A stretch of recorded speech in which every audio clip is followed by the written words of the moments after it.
देखिए, अगर कोई सबसे बड़ा अफवाहजीवी है तो वो सरकार है। अफवाहजीवी अगर कोई है तो वो सरकार है। और सरकार को अगर स्वीकार कर ले कि हाँ किल्लत है तो जनता भी सहयोग करेगी। जहां सरकार ये कह रही है कि कहीं कोई किल्लत नहीं है, कोई कमी नहीं है, गैस पर्याप्त है, लेकिन सच्चाई ये है कि लापता हो गई है गैस, लापता गैस। और सिलेंडर की लाइन हर शहर में है। नोएडा है, गाजियाबाद है, हापुड़ है, आपका लखनऊ है, गोरखपुर है, वाराणसी है। कोई जिला बचा नहीं जहां पर लंबी लंबी लाइनें ना हो। गोंडा है, सब जगह लाइनें। आखिरकार जिम्मेदारी किसकी थी? और अफवाह तो सरकार ने फैलाई जब ये पाबंदी लगाई कि हम इतने दिन बाद ही सिलेंडर भर पाएंगे। और जो लोग ऑनलाइन भरना चाहते हैं, आप पता करिए ऑनलाइन का क्या हालत है। ऑनलाइन में एरर दिखा रहा है। आखिर कौन खिलवाड़ कर रहा है सॉफ्टवेयर से? सरकार ही तो खिलवाड़ कर रही होगी सॉफ्टवेयर से, क्योंकि एरर दिखा रहा है, ऑनलाइन आप बुक नहीं कर सकते हैं। और तो ये किसने पैदा किया? सरकार ने पैदा किया। और बीजेपी वाले इसलिए खुश हैं कि तेल की कमी नहीं है, क्योंकि इजराइल और अमेरिका ने बीजेपी का तेल निकाल दिया, तो इन्हें लग रहा तेल की कोई कमी नहीं है। ये संकट कोई लाया है तो बीजेपी खुद संकट लाई है। मुख्य निर्वाचन पहली बार बिहार में टीका की वसूली में खाना बंद हो गया, बंद हो गया। आपके सांसद ने भी सवाल किए हैं। ये कभी भी स्वीकार नहीं करेंगे। केजीएमयू है, अस्पताल हैं, या जो इमरजेंसी सर्विसेज जहां पर है वहां पर देखिए आप, तो इस तरह की सूचनाएं आ रही हैं। सरकार की जिम्मेदारी बनती है पर्याप्त गैस उपलब्ध कराएं। और अगर गैस पर्याप्त नहीं है तो सरकार जनता से सहयोग की अपील करे। अफवाह फैला करके डराने धमकाने की बात न करें। और अफवाह कौन फैला रहा है? सरकार खुद अफवाह फैला रही है। हम उसके पक्ष में हैं, हमारी पार्टी उसमें पक्ष में है, क्योंकि चुनाव आयोग सुन ही नहीं रहा। और उत्तर प्रदेश के ये हमारे कैमरे जानते हैं। बाई इलेक्शन में बताओ कैसी लूट मची थी। इन प्रशासन के लोगों ने पूरा चुनाव लूट लिया, सब कैमरे में कैद है। और इलेक्शन कमीशन क्या कर रहा था उस समय? सोचिए, इलेक्शन कमीशन कुछ बोला ही नहीं। अधिकारियों ने वोट डाल लिए, पुलिस ने ड्रेस बदल के वोट डाल लिए, पूरा बाई इलेक्शन लूट लिया। और हमें तो वो भी जानकारी है जिसमें डीएम और एसपी ने कुछ पैसे लिए थे, क्या रिजल्ट नहीं बदलेंगे। वो बात भी लोकसभा में उठाई जाएगी। वो बात हम लोग कहेंगे कि किस तरीके से एक डीएम और एसपी ने पैसे लेने के बावजूद भी चुनाव का परिणाम बदल दिया और सरकार के पक्ष में दिया। काशीराम जयंती के अवसर पर पीडीए दिवस आप लोग मनाएंगे और राहुल जी भी आज लखनऊ में दलितों के साथ संवाद कर रहे हैं। दिवस आप लोग मनाएंगे और राहुल जी भी आज लखनऊ में दलितों के साथ संवाद कर रहे हैं। मुझे खुशी है इस बात की कि पीडीए की आवाज, बहुजन की आवाज और मजबूत हो रही है। इंडिया गठबंधन मिलकर के काम कर रहा है। राहुल जी भी आज बात करने वाले हैं। बहुत अच्छी बात है, क्योंकि कांग्रेस पार्टी, समाजवादी पार्टी, अन्य दल सब मिलकर के पीडीए की आवाज, बहुजन की आवाज और हमारे पीडीए महापुरुषों के जो विचार थे वो जनता तक पहुंचाने का काम कर रहे हैं। क्योंकि जहां कानून की राज की बात हो, वहीं सामाजिक न्याय के राज की स्थापना के लिए हम लोग आगे बढ़े। इधर हम लोग देख रहे हैं जब से भारतीय जनता पार्टी आई है, संविधान की धज्जियां उड़ा रही है। संविधान के तहत जो आरक्षण, जो हक और सम्मान मिलना चाहिए, वो नहीं मिल पा रहा है। इसलिए जरूरी बनता है कि पीडीए महापुरुषों के दिन हम सब मिलकर के संकल्प लें कि बाबा साहब भीमराव अम्बेडकर जी ने जो रास्ता दिया था, जो हमें हक और सम्मान का कानून दिया था, नियम दिए थे, जो संविधान में व्यवस्था दी थी, उसको हम लोग लागू करें जनता के लिए।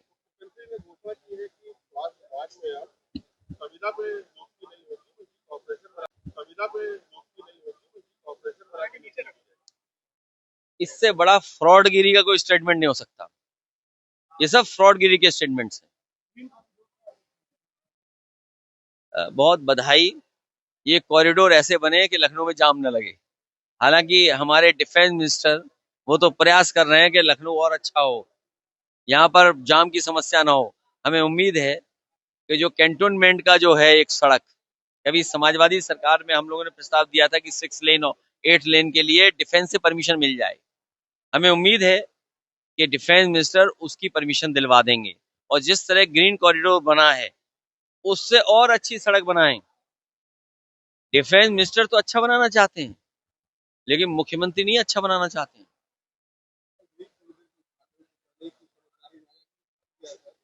नहीं, धंसने की अब वो बात इसलिए नहीं करेंगे, मानक से नहीं बनती कोई चीज।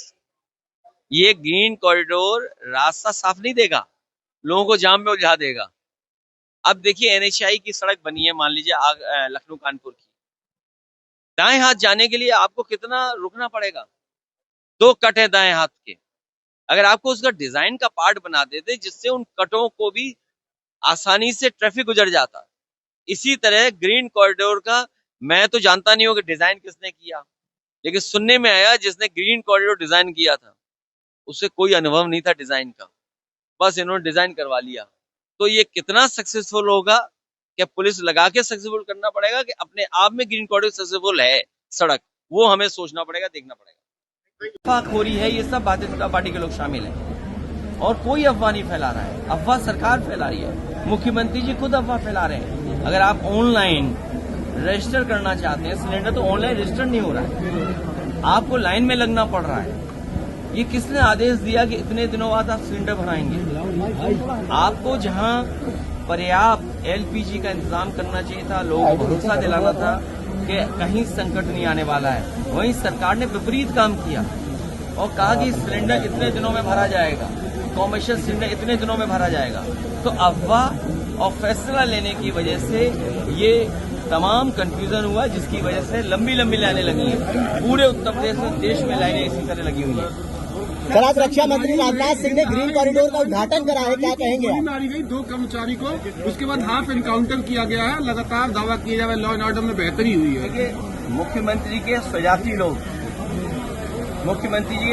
लोग समझते हैं लॉ एंड ऑर्डर उनके हाथ में है और उसी का परिणाम है कि इतनी बड़ी घटना बदायूं में हुई। ये सूचना मिल रही है कि जिनकी जानें गई हैं, उन्होंने कई बार पुलिस को ये शिकायत की थी कि उनको धमकी मिल रही है, उनको जान मारने की धमकी दी जा रही है, लेकिन उसके बावजूद भी पुलिस एक्ट नहीं की। इसका मतलब कहीं न कहीं अहंकार था। जो हत्यारे हैं उन्हें अहंकार इस बात का था कि स्वजाती सरकार है, उनका कुछ बिगड़ने वाला नहीं है। उसी की वजह से इतनी बड़ी घटना हुई। संभल अगर तो ईरान जाए मुसलमान सर, संभल के वैसे बयान दे चुके हैं, पुलिस के अधिकारी ऐसे बयान दे रहे हैं। नए डिप्टी एसपी कह रहे हैं जो उनके लिए आवाजें उठा रहे नहीं चले जाए। ये बात आप समझ लीजिए और ये हमें आपको समझना चाहिए। जिन लोगों को सेकुलर पॉलिटिक्स करनी है, जिन लोगों को इस देश की जो मिलीजुली संस्कृति है उसमें और भरोसा बढ़ाना है, उनके लिए इस तरह की घटना जो हो रही हैं दुखदायी हैं। ये कोई कल्पना नहीं कर सकता है कि एडमिनिस्ट्रेटिव ऑफिसर, पुलिस का ऑफिसर इस तरह का व्यवहार और भाषा का इस्तेमाल करे। ये तभी कर सकते हैं ऐसे पुलिस का व्यवहार जब उन्हें ये भरोसा है कि सरकार उनको प्रमोशन करेगी। कुछ लोग प्रमोशन के लिए इस तरह का गलत भाषा का इस्तेमाल करते हैं, सरकार के खास बनने के लिए ऐसा करते हैं, क्योंकि बीजेपी के पास कुछ काम नहीं बचा है। 1-2 काम जरूर हुए हैं, लेकिन महंगाई, भ्रष्टाचार, किसान की तबाही और जो बेरोजगारी है उसका जवाब इनके पास नहीं है। इसीलिए जानबूझ करके कोई न कोई अधिकारी के माध्यम से या अपने यहाँ के सांसद और डिफेंस मिनिस्टर, उनकी कोशिश रहती है कि लखनऊ में और अच्छा काम हो। हालांकि वो मुख्यमंत्री जी को बधाई देते हैं, लेकिन जितना यहाँ के डिफेंस मिनिस्टर चाहते हैं अच्छा काम हो, उतना सरकार अच्छा सहयोग नहीं कर रही। अगर उत्तर प्रदेश की सरकार सहयोग करे तो लखनऊ और अच्छा हो सकता है। यहाँ ट्रैफिक का समस्या का समाधान हो जाएगा। लखनऊ हमारी मोबाइल साहब का बहुत धन्यवाद देता हूँ, मैं उनको बधाई देता हूँ। एक बहुत ऐतिहासिक रोज़ाफ्तारी उन्होंने कराई।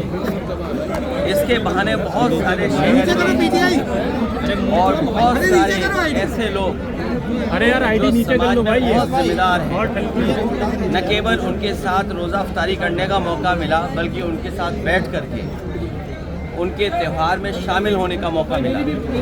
हमारे देश की ही खूबसूरती है कि हम एक दूसरे के त्यौहार में एक दूसरे की खुशियों में शामिल होते हैं। ऐसी ये गंगा जमुनी तहजीब, मिली जुली संस्कृति, ऐसा भाईचारा, ऐसा प्रेम, ऐसा आपस में एक दूसरे के प्रति लगाव दुनिया में शायद कहीं देखने को नहीं मिलता है। यही भारत हमारा, हिंदुस्तानियत यही है हमारी। हिंदुस्तानियत यही पहचान है कि हम एक दूसरे के त्योहारों पर एक दूसरे की खुशी में शामिल होकर के जहां एक दूसरे को बधाई मुबारकबाद देते हैं, वहीं अगर होली है तो हम लोग गले मिलते हैं, ईद है तो गले मिलते हैं। ये देश की जो हिंदुस्तानियत है वो गले मिल करके एक दूसरे के सम्मान करने की है। इस संस्कृति को, इस परंपरा को हम लोग और आगे बढ़ाएंगे। मैं एक बार फिर सलाउद्दीन साहब को बहुत बहुत मुबारकबाद देना चाहता हूँ। उनके साथी सहयोगी परिवार के लोगों ने जिस तरीके से सबको बुला करके सम्मान दे करके एक साथ इस कार्यक्रम का रोज़ा अफ्तारी का आयोजन किया है, बहुत बहुत बधाई। सर, गैस सिलेंडर को लेकर लखनऊ समेत देश में लंबी लाइनें हैं और एक हफ्ते बाद ईद का त्योहार भी है, इसको लेकर काफी ज्यादा चिंता है। देखिए, ये और मुख्यमंत्री कह रहे हैं कि कोई कमी नहीं है, कह रहे अफवाह ना फैलाई। ये जो डीजल, पेट्रोल और गैस का संकट आया है, ये हमारी विदेश नीति के फेलियर है। और युद्ध कोई नहीं चाहता है। युद्ध से लोगों की जान जाती है, युद्ध में नुकसान होता है, युद्ध में हम बहुत पीछे छूट जाते हैं। जो भारत की भूमिका रही है, जो हमारे हिंदुस्तान की भूमिका रही, कोशिश ये करनी चाहिए थी कि वॉर ना होता। हमारी फॉरेन पॉलिसी या हमारे देश को तभी विश्व गुरु मानते जब हम ऐसी परिस्थितियां देश के सामने पैदा करते कि वॉर ही ना होता।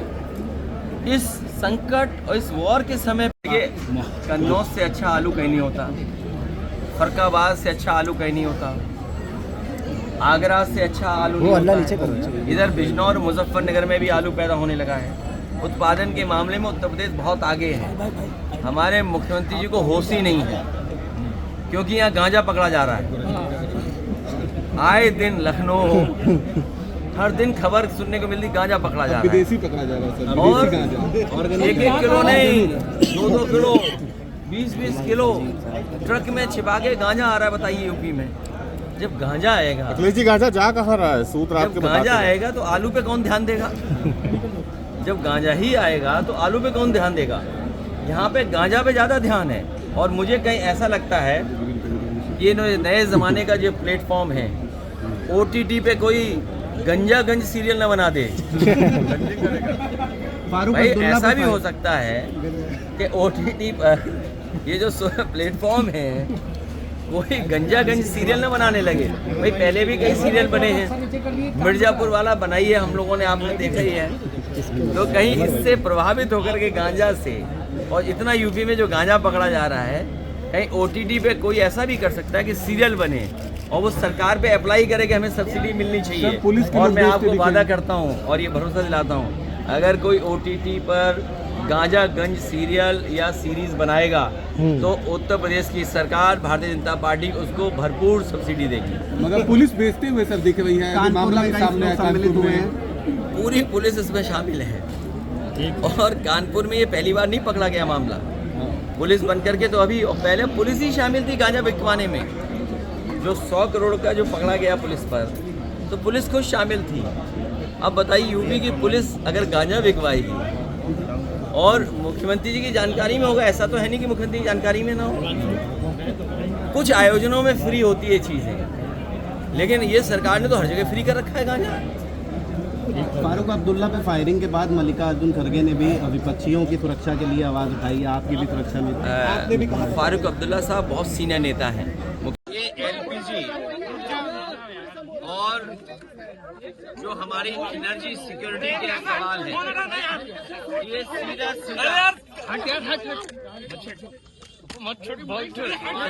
विदेश नीति से जुड़ा हुआ सवाल है। हमारे देश के प्रधानमंत्री जी को भारतीय जनता पार्टी को जब मौका मिला था, अरे कैमरा कौन है विश्व गुरु बनने का, अरे कौन, भारतीय जनता पार्टी को जब मौका मिला था विश्व गुरु बनने का, तो वो विश्व गुरु नहीं बन पाए। और अगर विश्व गुरु बनते और शांति का संदेश जाता भारत से, जो हमारा संदेश हमेशा रहा है, हमें युद्ध के खिलाफ खड़ा होना था। आज युद्ध की वजह से न केवल लोगों की जान जा रही है, महिलाएं, बच्चे, पूरा तबाह हो गया कुछ हिस्से, और उसी का परिणाम हमें देखने को मिला कि भारत की अर्थव्यवस्था भी और जहां आम लोगों का जीवन था, जो लिक्विड पेट्रोलियम गैस से जुड़ा हुआ था, खाना बनाने से लेके रेस्टोरेंट, ठेले या जो भी कारोबार इससे जुड़ा था, वो पूरा बर्बाद हो गया है। लिक्विड पेट्रोलियम गैस, कल भी मैंने कहा, आज लापता गैस है। LPG मतलब लापता गैस जो मिल नहीं पा रही है, इससे सीधा सीधा आम आदमी प्रभावित हुआ है।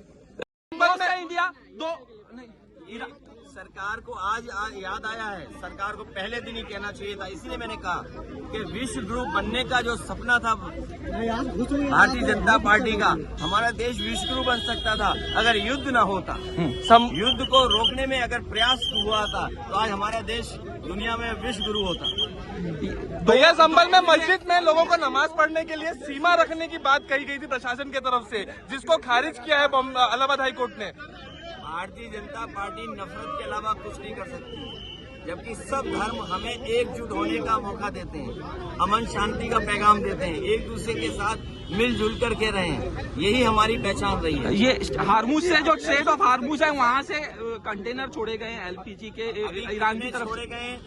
ये सच्चाई किसी को नहीं पता है। कोई कह रहा 1 छोड़ा गया है, कोई कह रहा 4 छोड़े गए हैं। ये सरकार बताए कितने छोड़े गए। ये सवाल इसलिए अखिलेश जी क्योंकि सत्ताधारी कह रहे हैं ये कूटनीतिक जीत है, सत्ताधारी इसे कूटनीतिक जीत बता रहे हैं। भारतीय जनता पार्टी अभी हारी है, फिर हारेगी। कह रहे हैं कि अपोजिशन है जो अफवाह फैला रही है LPG को लेके, बाकी सब चीजों को लेके। महाराष्ट्र के लोग हमें बताएंगे या बीजेपी वाले बताएंगे अफवाहजीवी कौन है। अफवाहजीवी भारतीय जनता पार्टी के लोग हैं। सबसे ज्यादा अफवाह, झूठ बोलना, गुमराह करना, साजिश करना, षड्यंत्र करना, और सच्चाई तो ये है कि सबसे बड़े अफवाहजीवी अगर कोई है तो भारतीय जनता पार्टी के लोग। शुक्रिया, शुक्रिया, धन्यवाद, धन्यवाद सर, धन्यवाद।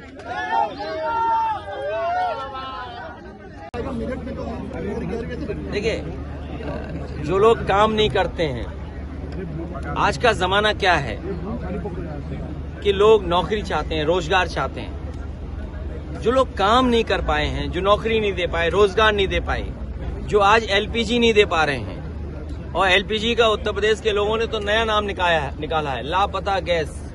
ये लिक्विड पेट्रोलियम गैस नहीं, लापता गैस है। और न केवल गैस बल्कि डीजल, पेट्रोल और चीजें महंगी होती चली जा रही हैं। और जो ये सपना दिखा देते हम विश्व गुरु बनेंगे, हमने विश्व गुरु बनने का मौका खो दिया। अगर भारतीय जनता पार्टी जिस समय युद्ध होना था उस समय अमेरिका और ईरान को समझाने में कामयाब हो जाते तो ना ईरान का इतना नुकसान होता, ना इतनी जाने जाती, और ना ही अमेरिका को ये दबदबा बनाना पड़ता। भारत हमारा विश्व गुरु बनकर के आता। लेकिन अजीब लोग हैं, हर मौका खो देते हैं। अब सोचिए रुपया कहाँ पहुंचेगा, सेंसेक्स कहाँ जा रहा है। और इन्होंने मेक इन इंडिया का सपना दिखाया था। मुझे नहीं पता महाराष्ट्र में कितनी जंग लगी होगी जो ये शेर बनाया था एक इन्होंने, लेकिन यूपी में तो जंग लग गई।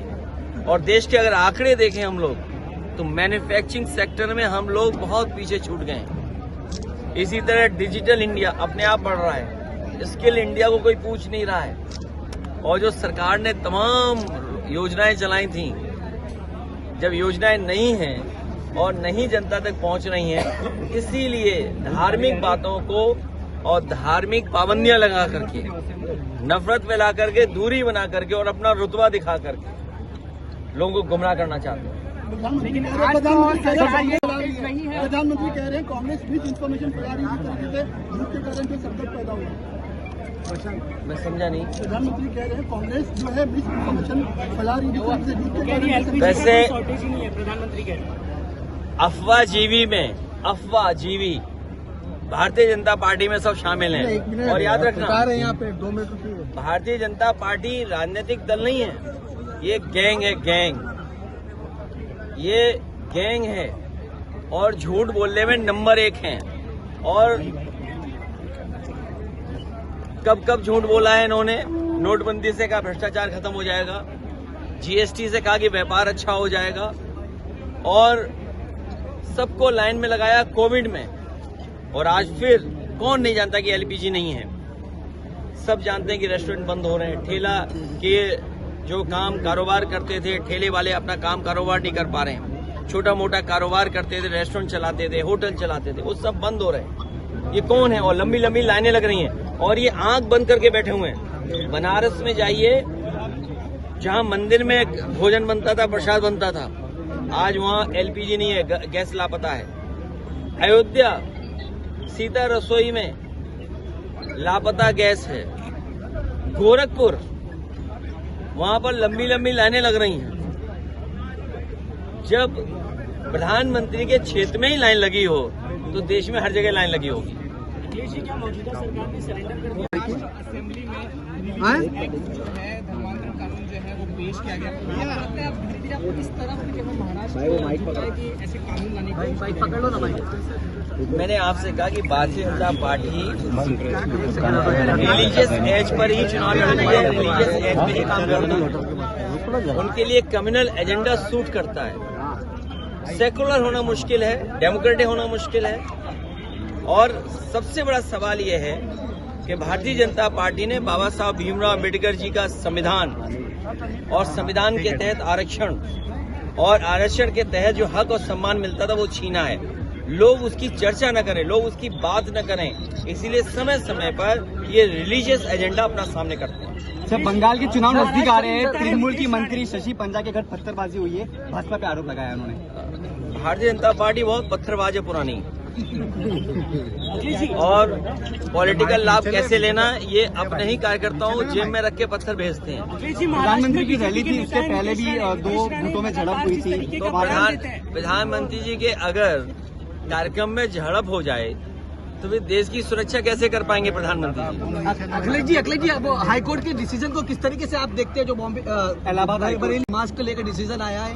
घर में कोई भी अपने धार्मिक कार्यक्रम कर सकता है। प्रशासनिक लोगों ने जानबूझ करके नफरत फैलाने के लिए ये कार्रवाई की थी। ऐसे अधिकारियों के खिलाफ कठोर कार्रवाई हो। 2027 के चुनाव की बात करें तो जिस तरीके से आपकी 2027 बहुत अच्छी सीटों से समाजवादी पार्टी जीतने जा रही है, इसीलिए भारतीय जनता पार्टी घबराई हुई है। उनके अनरजिस्टर्ड लोग यूपी में ज्यादा रह रहे हैं, यूपी में ज्यादा घूम रहे हैं।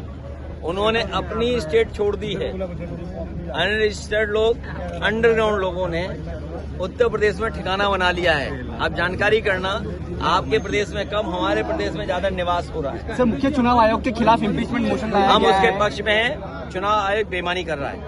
Thank you so much.